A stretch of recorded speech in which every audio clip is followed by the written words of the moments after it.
जय Hari Vitthal.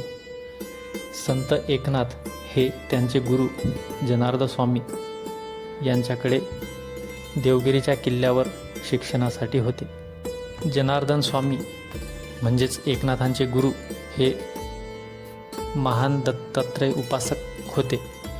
Islamic सत्ता असूनही ते दत्तो उपासनेचा प्रचार प्रसार करीत होते. देवगिरीच्या किल्ल्यावर ते किल्लेदार म्हणून कार्यरत होते.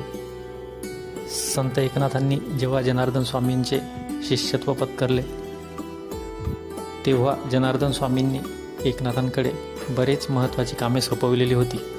त्यातीलच एक महत्त्वाचे काम म्हणजे गडावरील पैशांचा हिशोब ठेवणे हेही होते. संत एकनाथ आपला हिशोब बिनचूकपणे संत जनार्दन स्वामींकडे दररोज संध्याकाळी झोपण्या अगोदर सुपूर्द करायचे व नंतर झोपी जायचे. परंतु एके दिवशी त्यांच्या हिशोबात एक दिडकी कमी भरली. हे तत्कालीन चलन होते व ते एक पैशापेक्षाही कमी मूल्याचे होते. एकनाथ आपला हिशोब वारंवार तपासून पाहत होते, तरीही चूक कुठे झाली हे त्यांच्या लक्षातच येत नव्हते. जनार्दन स्वामी हे केव्हाचे झोपी गेले होते. मात्र हिशोबात एक दिडकी कमी भरल्याने संत एकनाथांची इकडे झोप उडाली होती. होता होता मध्यरात्र उलटून गेली आणि पहाटे संत एकनाथांच्या खोलीतून जोरजोरात टाळी पिटण्याचा आवाज ऐकून जनार्दन स्वामी झोपेतून जागे झाले.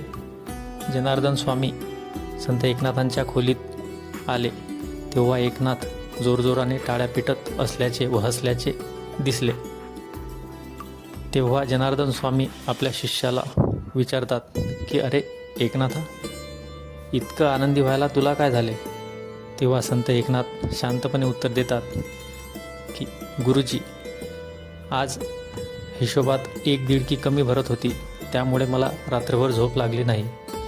आत्ता कुठे पहाटे पहाटे माझा हिशोब जुळला आणि आजच्या हिशोबात कुठलीच कमी राहिलेली नाही. शिष्याचे हे बोल ऐकून जनार्दन स्वामी संत एकनाथांकडे पाहतच राहिले. त्यांची खात्री पटली की व्यवहारात एका दिडकीची चूक सहन न करणारा आपला हा शिष्य परमार्थातही असाच चोख राहील व आपल्या पूर्वजांसहित इतरांचाही नक्कीच उद्धार करेल. जय हरी विठ्ठल.